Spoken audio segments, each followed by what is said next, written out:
Let's get some price picks in today, guys. Last night was slow. We went 3-3. LeBron James cashed his assists. Hachimura did absolutely nothing last night.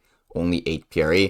And you could see both stacks hit, but this one was in the wrong direction with Baltimore. No one got a hits run or RBI in this specific batting order here. So that did not cash. And then you could see on the Padres, both guys went under. Only Rosario got a base, and you could see they only won 3-1 compared to what was kind of projected all the way up at 10 runs. So because this game was slower than expected, you saw both of these hitters go under the total bases. Anyways, let's get straight onto the board. I have a 6-man slip. It's going to be 5 NBA picks and then 1 MLB pick for that demon prop. So let's get into it right away. We're going to go over to the Pacers for our first 2 picks. And the first one is going to be Tyrese Halliburton on his under 10.5 assists. We took his over last time. So now we're going to be going with his under, and I do think this is the favorable play tonight. Giannis is back on the injury report as doubtful, so he could be playing tonight, but I don't really care if he plays or not. I do think this is a good play on his under 10.5 assists on Halliburton. Of course, he only got 8 assists last game. He didn't really do much. It was kind of Pascal Siakam taking charge of that Pacers team, but I'm also going to be going with Pascal on his under 2 on the under 25.5 points. So he dropped 36 points last game,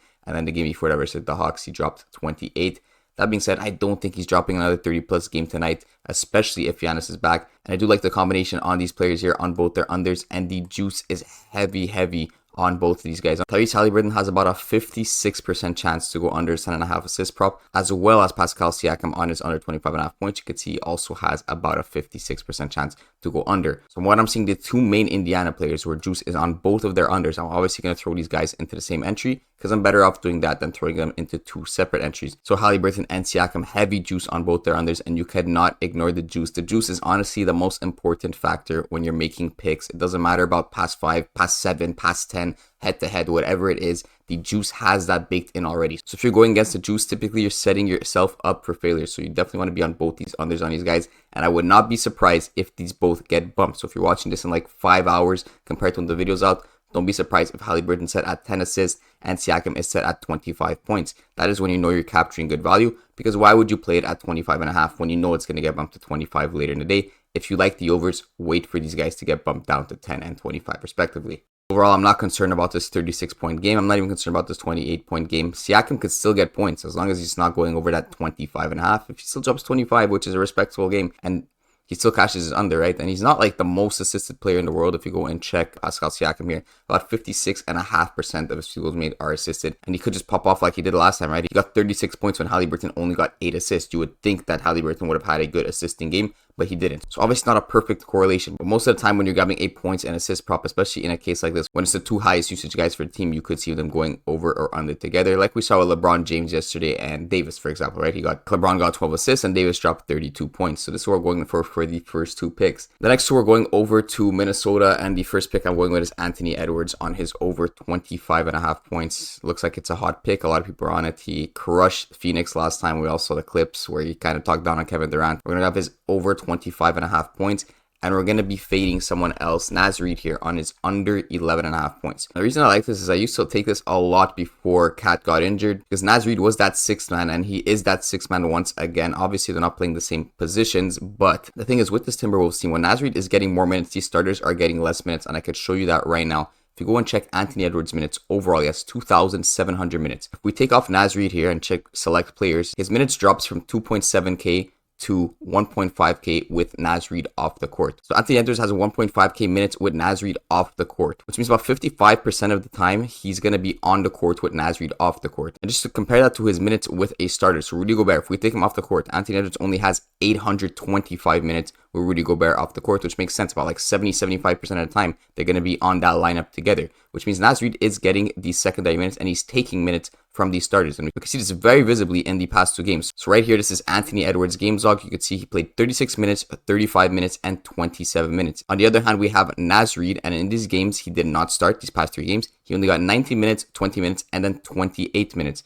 And if you notice, the game he got the highest minutes, 28 minutes mark, was when Anthony Edwards only got 27 minutes. So the more minutes Anthony Edwards is playing, you could see in these games here, 35 and 36 minutes, Naz Reid is getting those less minutes, so 19 and 20 minutes. So what does this mean for our actual props? Well, it means that if Anthony Edwards is going over his points prop, it's likely that he's getting as many minutes as possible, because minutes are directly correlated with points. We need as many minutes as possible if we're going for an over points prop.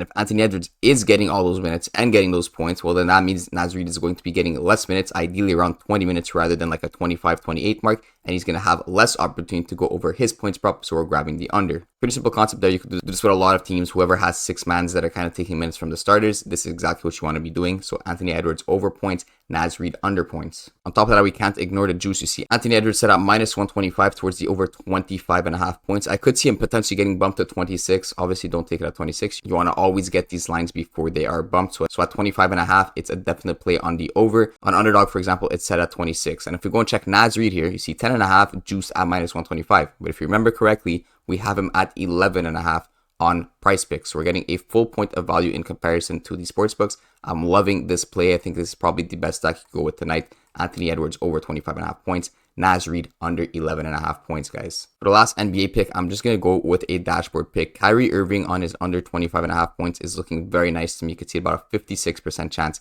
that he goes under that prop. So the play for Kyrie is on the under 25.5 points. It looks like he's hot, and I'm guessing a lot of people are on the over because last game he did drop 31 points. But I don't know.